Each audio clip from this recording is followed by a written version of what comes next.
الحمد لله نحمده ونستعينه ونستغفره ونؤمن به ونتوكل عليه ونعوذ بالله من شرور انفسنا ومن سيئات اعمالنا من يهده الله فلا مضل له ومن يضلل فلا هادي له واشهد ان لا اله الا الله وحده لا شريك له واشهد ان محمدا عبده ورسوله اما بعد فان خير الحديث كتاب الله وخير الهدي هدي محمد صلى الله عليه وسلم وشر الأمور محدثاتها فإن كل محدثة بدعة وكل بدعة ضلالة وكل ضلالة في النار أعاذنا الله وإياكم. قال الله تبارك وتعالى في القرآن المجيد والفرقان الحميد أعوذ بالله السميع العليم من الشيطان الرجيم بسم الله الرحمن الرحيم ألم نجعل له عينين ولسانا وشفتين. ہر قسم کی تعلیم، حمد و ثنا، بزرگی و بڑائی، عظمت و جلالت، غرور و تکبر صرف اللہ الہ واحد کے لیے ہے، جس نے محض اپنے فضل و کرم سے ہمیں اپنے سب سے سچے مذہب اسلام کا ماننے والا بنایا. درود و سلام رحمتیں و برکتیں نبی آخر الزمان حضرت محمد صلی اللہ علیہ وسلم پر، جن کی لائی ہوئی شریعت کا اتباع میں اللہ رب العالمین نے دنیا اور آخرت دونوں جہاں کی کامیابی رکھا، اور جن کی نافرمانی میں دنیا اور آخرت دونوں جہاں کا نقصان و خسارہ بتایا. درود و سلام اور حمد و ثنا کے بعد قرآن مجید کی ایک آیت سورہ بلد کی میں نے آپ کے سامنے تلاوت کی گئی. اللہ تعالیٰ نے اس آیت کے اندر ارشاد فرمایا أَلَمْ نَجْعَلْ لَهُ عَيْنَيْنِ وَلِسَانًا وَشَفَتَيْنِ. کیا ہم نے انسان کے لیے دو آنکھیں نہیں بنائی، وَلِسَانًا اور ایک زبان، وشفتین اور دو ہونٹ نہیں بنایا؟ تو اللہ تعالیٰ نے اس آیت کے اندر آنکھوں کو اور زبان اور تیسری چیز ہونٹ، ان تین چیزوں کو اپنی نعمت کے طور پر گنایا ہے اس آیت کے اندر. آنکھیں جیسا کہ ہم سب جانتے ہیں کہ بہت بڑی نعمت ہے. اگر اللہ تعالیٰ کسی سے یہ نعمت کو چھین لے تو پھر اس کے لیے دنیا کا کوئی معنی مطلب ہی نہیں رہتا. ویسے اپنے جسم کے اندر جتنے بھی اعضاء ہیں سب کی اپنی اپنی ایک اہمیت ہے، لیکن خصوصاً آنکھوں کی نعمت تو ایسی نعمت ہے کہ آج دنیا میں کیسی مشینیں ایجاد ہو چکی ہیں، حالانکہ نابینا شخص کو لکھنے کے لیے حروف تک بھی جو ہے ایجاد ہو گئے کہ وہ اگر لکھنا چاہے پڑھنا چاہے تو بھی اس کے لیے خاص قسم کے حروف جو ہے بن گئے ہیں. لیکن پھر بھی آنکھ کی جو نعمت ہے وہ نعمت بہرحال اللہ تعالیٰ کی اس نعمت کی برابری ہم نہیں کر سکتے. اور ایک نعمت بتایا اللہ تعالیٰ نے وَلِسَانًا، زبان. یہ ایسی نعمت ہے کہ زبان کو ایک بہت بڑی نعمت کے طور پر اللہ تعالیٰ نے یہاں قرآن کریم کے اندر بیان کیا. اس کا متبادل اور کوئی چیز ہو ہی نہیں سکتی. اور ایک چیز بتایا اللہ تعالیٰ نے ہونٹ، وشفتین. اللہ نے انسان کے ہونٹ بنایا، تو یہ زبان اور ہونٹ دونوں مل کر کے جب ایک خاص زاویے پر موڑتے ہیں، ایک خاص زاویے سے پلٹتے ہیں تو ہمارے الفاظ بنتے ہیں. وہ الفاظ جس سے ہم قرآن کی تلاوت بھی کر سکتے ہیں، حدیث نبوی کو پڑھ اور سن سکتے ہیں کانوں سے، اور اسی طریقے سے اپنا معافی ضمیر، اپنے دل کی بات کو دوسروں کے سامنے بیان کر سکتے ہیں، اور دوسروں کے کہے ہوئے الفاظ کو ہم سن اور سمجھ سکتے ہیں. یہ ایسی بڑی نعمت ہے جو یہ نعمت اللہ تعالیٰ نے دو چیزوں سے جوڑ کر کے بنایا ہے. بولنے کی صلاحیت، وہ کیا کیا چیزیں ہیں؟ زبان اور ہونٹ. زبان بھی اگر آدھی رہ جائے تو بھی الفاظ پورے ادا نہیں ہوتے. ہونٹ بھی اگر ایک ہے دوسرا نہیں ہے، یا اگر ترچھے اگر بنا دیا اللہ تعالیٰ ہونٹوں کو تو بھی الفاظ جو ہے صحیح طریقے سے ادا نہیں ہو سکتے ہیں. تو اللہ تعالیٰ کی ایک بہت بڑی نعمت کے طور پر اللہ نے یہاں پر اس آیت کے اندر ہونٹوں کو جو ہے بتایا اور زبان کو جو ہے بتایا. اب آئیے اس زبان کی جو بہت ساری نعمتیں ہیں، تو اس زبان کو اگر ہم غلط طریقے سے استعمال کریں تو اس کی سزا کیا ہے، اور کیسے کیسے طریقوں سے غلط طریقے سے انسان اپنی زبان کو استعمال کرتا ہے، اس کے تعلق سے آج ہم اس خطبے کے اندر مختصر طور پر کچھ باتیں بتانے کی کوشش کی جائے گی۔ سب سے پہلی بات زبان کے تعلق سے جو ہم غفلت اور لاپرواہی کرتے ہیں وہ یہ ہے کہ اللہ تعالیٰ نے ارشاد فرمایا زبان کے ساتھ شرکیہ الفاظ ادا کرنا۔ زبان کی سب سے بڑی آفت اور مصیبت یہ ہے کہ کوئی شخص اس سے شرکیہ الفاظ ادا کرتا ہے، مثلا وہ غیر اللہ کو مدد کے لیے پکارے، حالانکہ ہونٹ بنایا، زبان بنایا اللہ تعالیٰ نے، لیکن پکارتا ہے کس کو؟ غیر اللہ کو، اللہ کے علاوہ دوسروں کو پکارتا ہے۔ اور اسی طریقے سے ایک اور جو نعمت ہے اس سے وہ یہ ہے کہ یہ جو نعمت ہے اللہ کی بنائی ہوئی، اس نعمت سے اللہ کے علاوہ دوسروں سے جو دعا مانگتا ہے یا کسی کی تعریف میں اس قدر جو آگے بڑھ جاتا ہے، کسی بھی انسان کی، نبی، ولی، پیر، مرشد وغیرہ وغیرہ کے تعریف میں اس قدر آگے بڑھ جاتا ہے کہ اسے ان تمام اختیارات کا مالک قرار دیتا ہے جو اللہ نے اپنے پاس رکھی۔ یہ ساری چیزیں کس چیز سے کرتا ہے؟ زبان سے۔ حالانکہ زبان جو اللہ کی بنائی ہوئی ہے، یہ صرف اللہ تعالیٰ کی حدود کے اندر ہی استعمال ہونی چاہیے۔ پھر اسی طریقے سے اللہ تعالیٰ پر جھوٹ باندھنا، قرآن مجید کے اندر اللہ نے ارشاد فرمایا وَلَا تَقُولُوا لِمَا تَصِفُ أَلْسِنَتَكُمْ الْكَذِبَ هَذَا حَلَالٌ وَهَذَا حَرَامٌ لِتَفْتَرُوا عَلَى اللَّهِ الْكَذِبَ إِنَّ الَّذِينَ يَفْتَرُونَ عَلَى اللَّهِ الْكَذِبَ لَا يُفْلِحُونَ مَتَاعٌ قَلِيلٌ وَلَهُمْ عَذَابٌ أَلِيمٌ۔ اللہ نے ارشاد فرمایا جو جھوٹ تمہاری زبانوں پر آ جائے اس کی بنا پر یہ نہ کہا کرو کہ یہ چیز حلال ہے اور یہ چیز حرام ہے، اس طرح تم اللہ پر جھوٹ باندھنے والے بن جاؤ گے۔ جو لوگ اللہ پر جھوٹ باندھتے ہیں وہ کبھی بھی کامیاب نہیں ہو سکتے۔ اللہ نے فرمایا ایسے جھوٹ کا متاع قلیل، کچھ دیر کے لیے، کچھ دنوں کے لیے یا کچھ فائدہ اس کو مالی فائدہ ہو سکتا ہے، مگر آخرت میں اس کے لیے دردناک عذاب اللہ نے اس کے لیے تیار کر کے رکھا ہے۔ تو یہ جھوٹ بھی اللہ کے اوپر جو جھوٹ باندھتا ہے کہاں سے ادا کر رہا ہے؟ اپنی زبان سے۔ اسی طریقے سے اللہ نے ارشاد فرمایا زبان کے تعلق سے جو آفتیں آتی ہیں اس کے بارے میں اللہ نے ارشاد فرمایا، نبی صلی اللہ علیہ وسلم نے ارشاد فرمایا من حدث عنی بحدیث یرا انہ کذب فہو احد الکاذبین۔ نبی صلی اللہ علیہ وسلم نے ارشاد فرمایا جو شخص مجھ سے ایسی حدیث بیان کرے جس کے بارے میں اسے معلوم ہے کہ یہ حدیث جھوٹی ہے تو وہ بھی جھوٹوں میں سے ایک جھوٹا ہے۔ دوسری حدیث کے اندر اللہ کے نبی صلی اللہ علیہ وسلم نے ارشاد فرمایا ان کذبا علی لیس الکذب لیس کذب علی احد، وہ بے شک میرے اوپر جھوٹ باندھنا یعنی اللہ کے نبی کی طرف جھوٹ منسوب کرنا کسی اور آدمی کی طرف جھوٹ جس طرح سے ہم منسوب کرتے ہیں ہمارے ماحول کے اندر ویسا نہیں ہے۔ اور آگے فرمایا آپ نے من کذب علی متعمدا فلیتبوأ مقعدہ من النار۔ آپ نے فرمایا جو آدمی جانتا ہے اور اسے معلوم ہے کہ یہ چیز غلط ہے پھر بھی وہ نبی صلی اللہ علیہ وسلم کی طرف منسوب کر کے جھوٹ بولتا ہے تو اللہ کے نبی نے ارشاد فرمایا تو اسے چاہیے کہ اپنا ٹھکانہ جہنم میں بنائے، اس کا ٹھکانہ یقیناً جہنم میں۔ اسی طریقے سے جھوٹ کے تعلق سے نبی صلی اللہ علیہ وسلم نے ایک اور مقام پر ارشاد فرمایا من کذب علی متعمدا فلیتبوأ مقعدہ من النار، جو شخص مجھ پر جان بوجھ کر جھوٹ بولتا ہے، جھوٹ باندھتا ہے تو وہ یقین کر لے کہ اس کا ٹھکانہ جو ہے جہنم ہے۔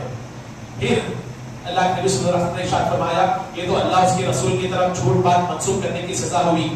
اب اس کے بعد آپس میں ماحول کے اندر ہمارے معاشرے میں اٹھتے بیٹھتے عام گفتگو میں جس کو ہم جو ہے معمولی سمجھتے ہیں کہ یہ بات بس معمولی سی ہے، اس تعلق سے شریعت کا کیا حکم ہے ہم سنیں گے آج۔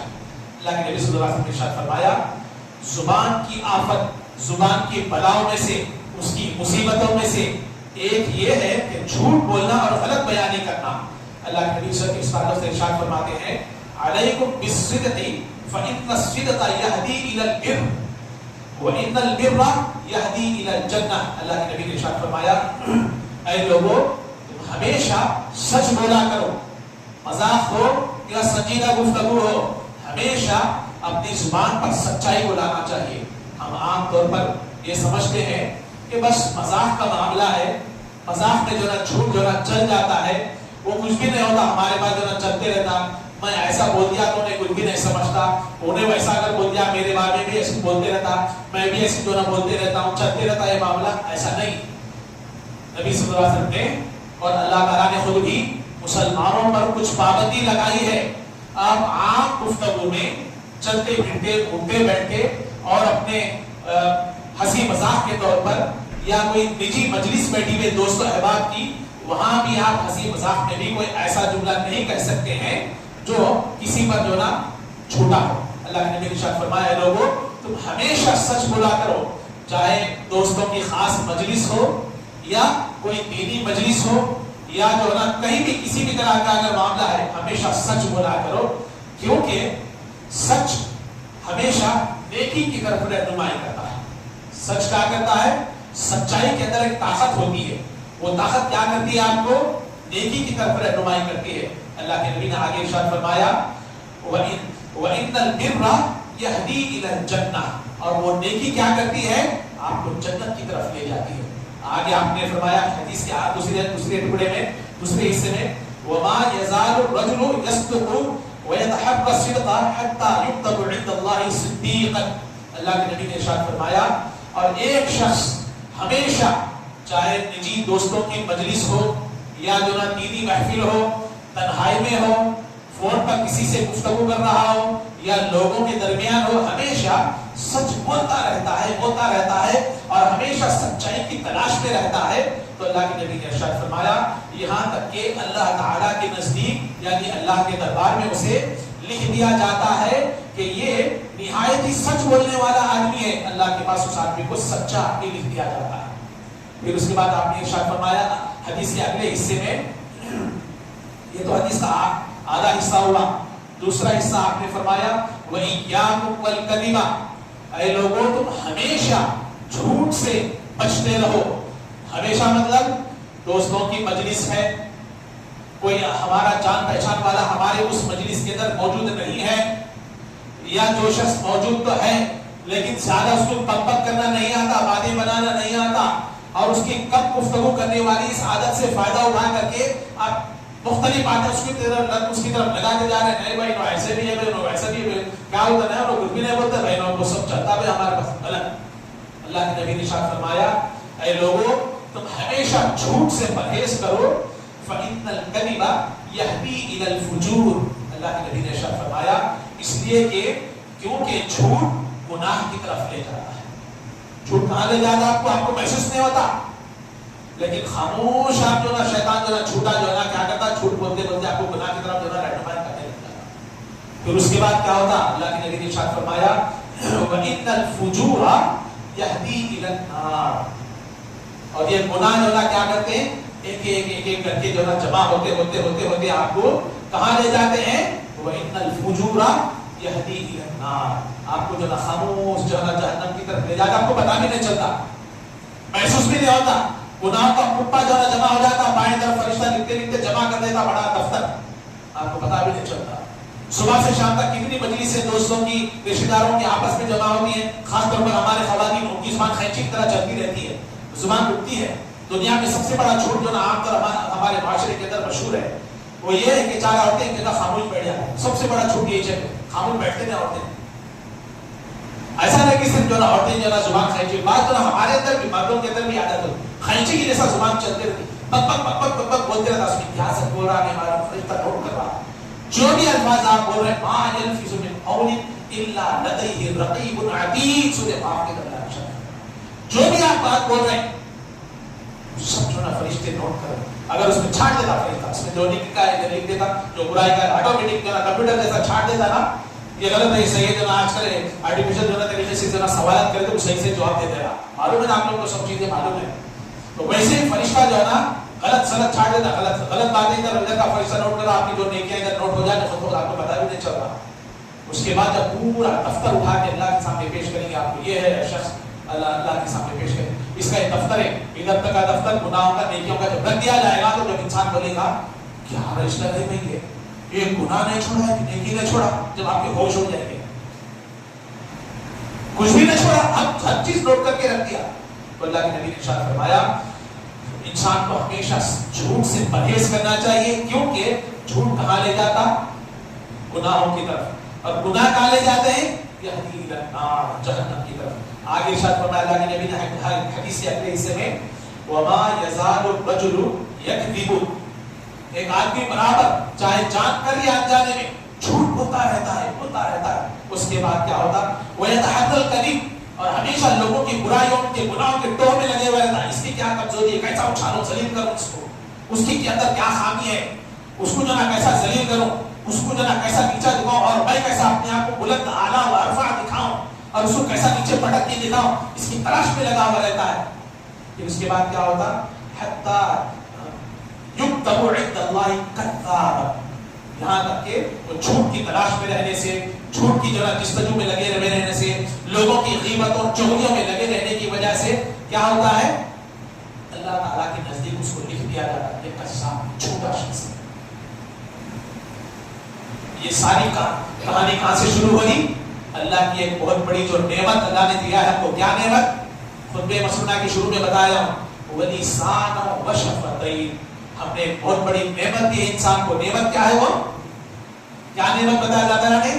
وَلِسَان, زبان بہت بڑی نعمت, وَشَفَتَيْنِ, اور نعمت کے طور پر بتایا. اور آپ اس نعمت کا غلط فائدہ اٹھا کر کہاں جا رہے ہیں؟ صحیح فائدہ اٹھائے تو آپ کو اللہ کے نزدیک صدیق لکھا جائے گا, نیک لکھا جائے گا.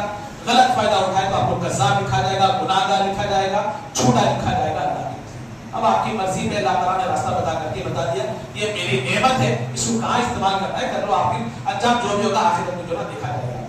پھر اس کے بعد ایک اور حدیث ہے اس تعلق سے, نبی صلی اللہ علیہ وسلم عام طور پر مسجد نبوی میں جب فجر کی نماز ہو جاتی تو نماز سے فارغ ہونے کے بعد صحابہ کی طرف متوجہ ہو جاتے تھے, کیونکہ اس وقت جو ہے نا ابھی احادیث کا ذخیرہ لکھا نہیں گیا تھا. اللہ کے نبی موجود تھے, سامنے موجود تھے, زندہ تھے, حیات تھے, جو بھی مسئلہ ہوتا پوچھ لیتے, دوسرے صحابہ کو بتا دیتے تھے. اب آج کل وہ چیز نہیں ہے, اللہ کے نبی ہمارے درمیان نہیں ہے, لیکن آپ کی تعلیمات ہیں, اللہ کی کتاب ہے, قرآن حدیث کا جو نا درس کا سلسلہ چل رہا. لیکن اس دور میں اللہ کے نبی کے سامنے کچھ مسئلہ ہوتا تو آپ سے براہ راست صحابہ کرام پوچھ لیا کرتے تھے. تو بہرحال اسی طریقے سے معمول کے مطابق ہے, ایک بار اللہ کے نبی نے صحابہ سے پوچھا بھائی کوئی خواب دیکھے کیا؟ اچھا خواب دیکھے تو بتاؤ.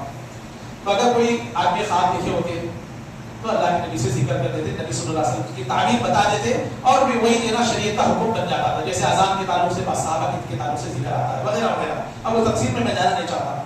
پھر ایک مرتبہ آپ نے پوچھا تو صحابہ جو نہ بتایا کرتے تھے, کوئی بھی جو نا کچھ بھی خواب جو نا ذکر نہیں کرے.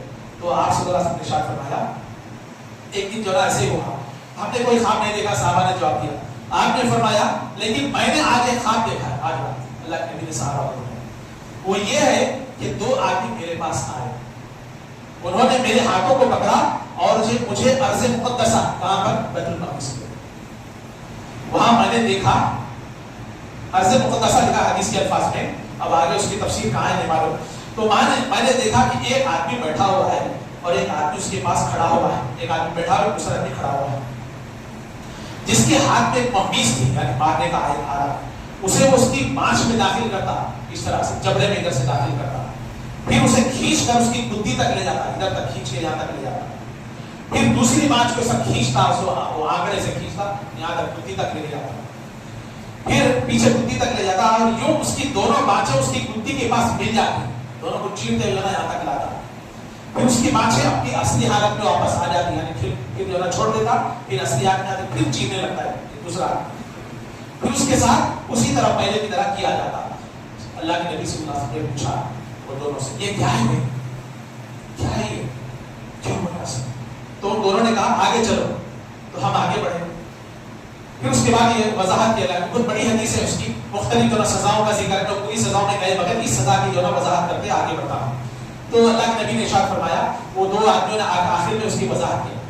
کیا وضاحت کیا انہوں نے؟ وہ فرمایا, انہوں دو آدمیوں نے کہا, اللہ کے نبی سے کہا فَإِنَّهُ الرَّجُلُ يَغْدُو مِنْ بَيْتِهِ فَيَكْذِبُ الْكَذِبَ كِذْبَةً تَبْلُغُ الْآفَاقَ. اللہ کے نبی صلی اللہ علیہ وسلم نے ارشاد فرمایا, یہ وہ آدمی ہے جو صبح کے وقت گھر سے نکلتا ہے پھر جھوٹ بولتا ہے، ایسا جھوٹ جو دور دور تک پھیل جاتا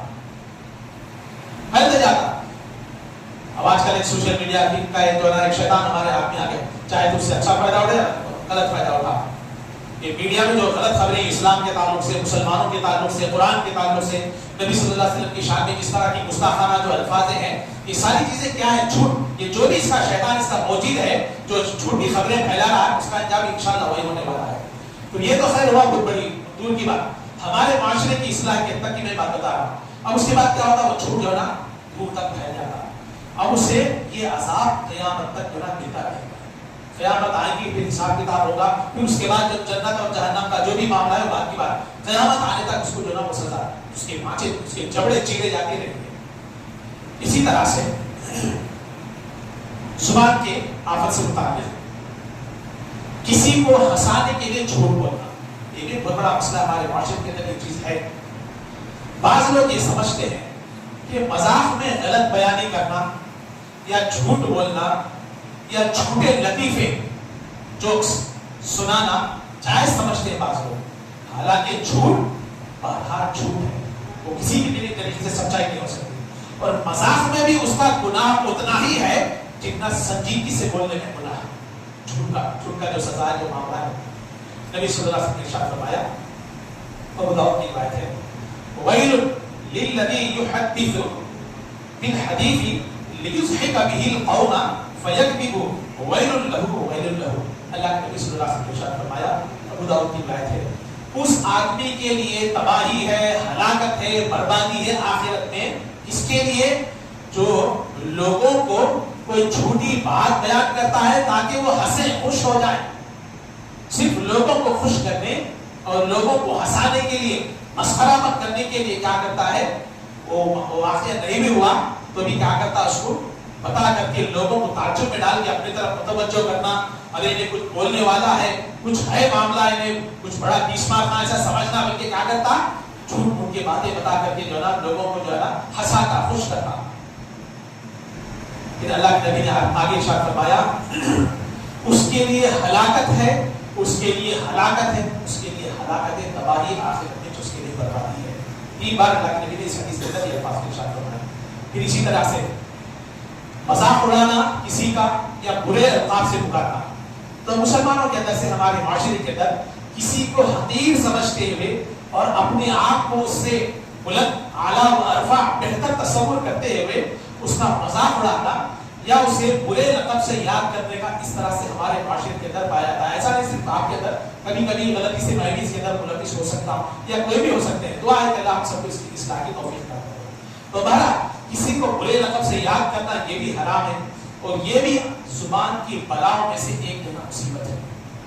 اللہ تعالیٰ قرآن مجید کے اندر مسلمانوں کو ایک دوسرے کا مذاق اڑانے یا برے القاب کے ساتھ پکارنے سے منع فرماتا ہے. قرآن مجید کی آیت ہے، اللہ نے ارشاد فرمایا، سورہ حجرات کی آیت ہے، یا ایھا الذین آمنوا لا یسخر قوم من قوم عسى ان یکونوا خیرا لهم. اللہ نے ارشاد فرمایا، اے لوگو تم کسی کا مذاق نہ اڑاؤ، ہو سکتا ہے اس کے اندر کچھ ایسی عادتیں ہوں جو تم سے زیادہ بہتر ہو. ہم نہیں جانتے لیکن اللہ جانتا. آگے آپ نے فرمایا، ولا نساء من نساء، اور عورتیں بھی ایک دوسرے کا مذاق نہ اڑائیں. خاص طور پر عورتوں کا نام لے کر کے فرمایا، ولا نساء من نساء، سورہ حجرات کی آیت ہے. اور عورتیں بھی ایک دوسرے کا مذاق نہ اڑانا منع فرمایا اللہ تعالیٰ نے قرآن میں. جو سن رہے ہیں وہ بھی جو ہے اس پر عمل کریں، جو نہیں ہے وہ جا کر کے اپنے گھر کے اندر جو ہے چیز بتانا چاہیے. آگے فرمایا اللہ تعالیٰ نے، عسیٰ ان یکن خیرا منہن، ہو سکتا ہے کہ تم جن عورتوں کا مذاق اڑا رہی ہو وہ عورتیں تم سے زیادہ اللہ کے نزدیک بہتر ہو سکتا ہے. ان کے اندر کچھ ایسی نیکیاں ہوں جو تمہارے اندر نہیں، اللہ کو معلوم ہے کہ نیکیوں کا ہے. پھر آگے اللہ تعالیٰ نے ارشاد فرمایا، ولا تلمزوا انفسکم، آپس میں ایک دوسرے کو برے ناموں سے عیب لگا کر کے نہ بلاؤ. ولا تنابزوا بالالقاب، برے لقب سے ایک دوسرے کو نہ پکارو. اللہ تعالیٰ نے قرآن کے اندر منع فرمایا. پھر زبان کی آفتوں میں سے ایک اور جنا مصیبت وہ یہ ہے کہ آدمی غیبت کرتا ہے. غیبت کیا ہوتی ہے؟ غیبت کسے کہتے ہیں؟ اس کی وضاحت خود رسول اللہ صلی اللہ علیہ وسلم کی حدیث مبارک کے اندر موجود ہے، مسلم کی روایت ہے۔ حضرت ابو ہریرہ رضی اللہ عنہ بیان کرتے ہیں کہ نبی صلی اللہ علیہ وسلم نے ارشاد فرمایا اتدرون ما الغیبہ، کیا تمہیں معلوم ہے کہ غیبت کیا چیز ہے؟ صحابہ نے عرض کیا اللہ اس کے رسول کی جو ہے زیادہ جانتے ہیں، غیبت کیا کہتے ہیں نہیں جانتے، لیکن بھی آپ بتائیے۔ آپ نے ارشاد فرمایا ذکر کا اخاک بما یکرہ، غیبت کسے کہتے ہیں؟ تم اپنے بھائی کا ذکر اس چیز کے ساتھ کرو جسے وہ ناپسند کرتا ہے۔ اگر کوئی آدمی میرا ذکر برائی سے کر لے یا کسی بھی الفاظ میں کرتا، لیکن اگر وہ مجھے برا لگ رہا ہے تو وہ غیبت میں آ گیا۔ تو اس کا مطلب یہ ہے کہ آپ غیر موجودگی میں ہمیشہ جہاں تک ہم سے ہو سکتا ہے اس کی جو نا صحیح جو نا تعریف کرنا چاہیے، بلکہ ایک مسلمان کی دوسرا مسلمان اس کی غیر حاضری میں دوسرے مقام پر رہ کر تعریف کرتا ہے اس پر نیکی کی، برائی کرا غیبت میں آ جاتا، غیبت کا جو نا کیا سزا ہے اس کو آگے جو نا بیان کرتا۔ پوچھا گیا، صحابہ نے پوچھا میں اس کے بارے میں جو کچھ کہوں اگر واقعتاً اس کے اندر وہ برائی ہے تب کیا؟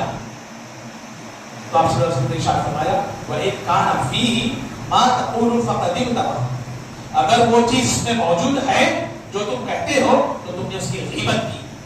وَإِن لَمْ يَكُنْ فِيهِ فَقَدْ بُهْتَانَ، اگر وہ برائی اس کے اندر نہیں ہے جو تم نے اس کو غائبانہ جو ذکر کی ہے تو اس پر بہتان الزام لگایا اور اللہ کے پاس اس کے حق میں جو جواب دینا پڑتا ہے۔ کسی پر کوئی الزام لگا دیے، غلط بیانی کر دیے تو آپ کو اللہ کے پاس فرشتہ حساب جو ہے نا نوٹ کر لیا آپ کی اس گناہ کا، اور وہاں جو ہے آپ کو جو ہے جواب دینا ہے اس کا کہ کیا جو ہے مردہ لگا واقعی اس کے اندر تھا یا نہیں۔ اسی طرح سے مسلمانوں کی پیٹھ پیچھے سے عیب کے طور پر بیان کرنا بھی جو ہے درست نہیں ہے، کیونکہ اللہ تعالیٰ نے مسلمانوں کو اہل ایمان کو ایک دوسرے کی غیبت کرنے سے منع فرمایا۔ قرآن میں اللہ نے ارشاد فرمایا سورہ حجرات کیا ہے وَلَا يَغْتَبْ بَعْضُكُمْ بَعْضًا أَحَدًا أَيُحِبُّ أَحَدُكُمْ أَن يَأْكُلَ لَحْمَ أَخِيهِ مَيْتًا فَكَرِهْتُمْ، اللہ نے ارشاد فرمایا تم میں سے کوئی آدمی کسی دوسرے کی غیبت نہ کرے، یا تم میں سے کسی کو یہ بات پسند ہے کہ وہ اپنے خود کے مرے ہوئے بھائی کا گوشت کھائے۔ وہ اپنا بھائی مر گیا، کیا اس کا گوشت نوچ کر کے کھانا کوئی پسند کرتا ہے؟ کوئی پسند نہیں کرتا، تو کسی کی غیر موجودگی میں اس کی غیبت کرنا بھی نہیں ہے۔ گویا کہ اللہ تعالیٰ فرما رہے ہیں اس آیت کے اندر کہ غیبت کرنا ایسے ہی ہے جیسے اپنے مردہ بھائی کا گوشت کھانا، لہذا جس طرح تمہیں اپنے مردہ بھائی کا گوشت کھانا ناپسند ہے اسی طرح اس کی غیبت بھی جو ہے ناپسند ہونی چاہیے۔ آخری جو ہے بات بتا کر کے وقت ختم ہو چکا ہے، آخری بات بتا کر کے اپنی بات جو ہے ختم کر دیتا ہوں۔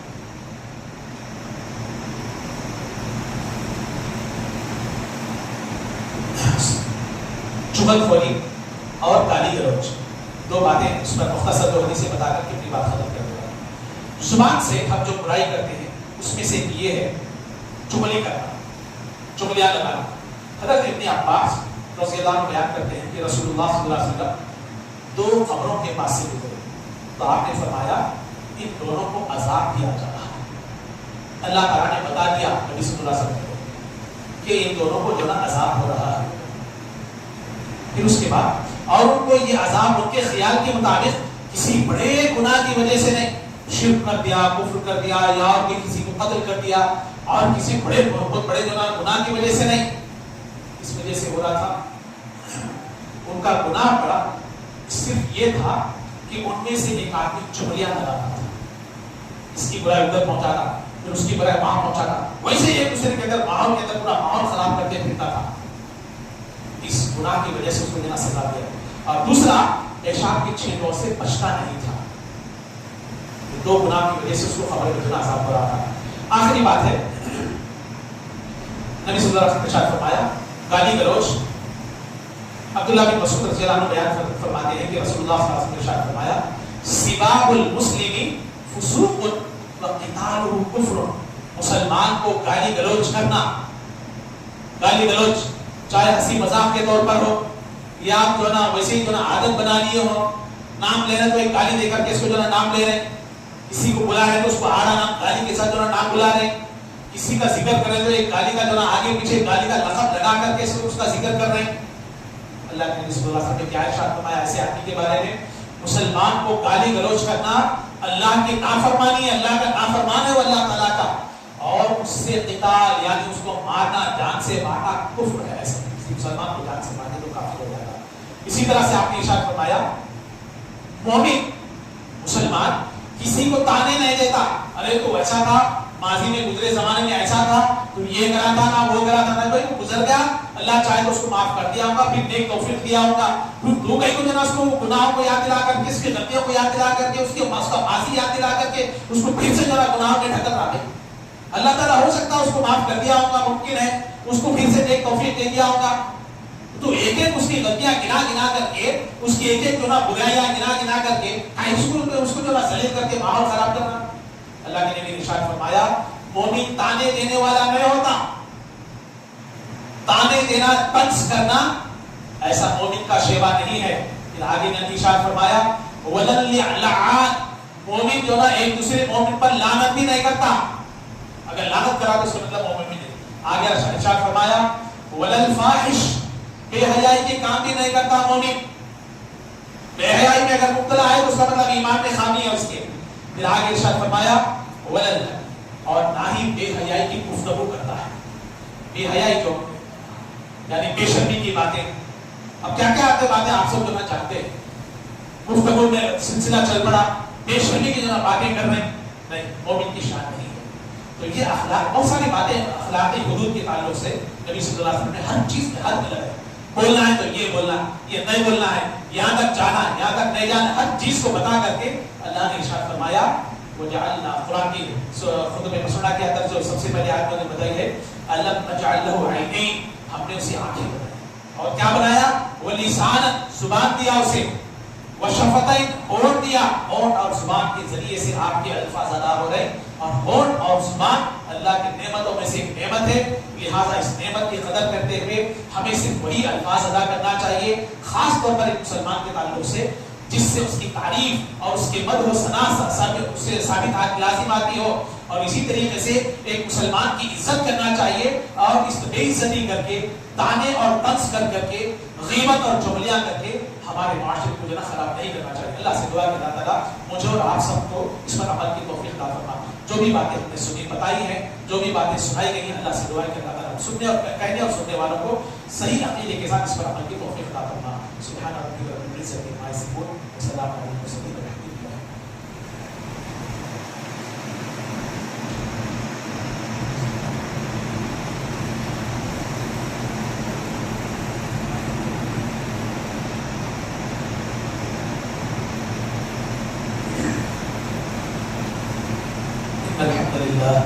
الحمد لله نحمده ونستعينه ونستغفره ونؤمن به ونتوكل عليه ونعوذ بالله من شرور انفسنا ومن سيئات اعمالنا من يهده الله فلا مضل له ومن يضلل فلا هادي له واشهد ان لا اله الا الله وحده لا شريك له واشهد ان محمدا عبده ورسوله. اما بعد فان خير الحديث كتاب الله وخير الهدي هدي محمد صلى الله عليه وسلم وشر الأمور محدثاتها فإن كل محدثة بدعة وكل بدعة ضلالة وكل ضلالة في النار أعاذنا الله وإياكم.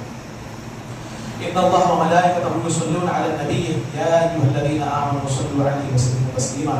اللهم صل على محمد وعلى آل محمد كما صليت على إبراهيم وعلى آل إبراهيم إنك حميد مجيد. اللهم بارك على محمد وعلى آل محمد كما باركت على إبراهيم وعلى آل إبراهيم. عباد الله رحمني ورحمكم الله، إن الله يأمر بالعدل والإحسان وإيتاء ذي القربى وينهى عن الفحشاء والمنكر والبغي يعظكم لعلكم تذكرون. اذكروا الله يذكركم ولذكر الله تعالى أكبر والله يعلم ما تصنعون.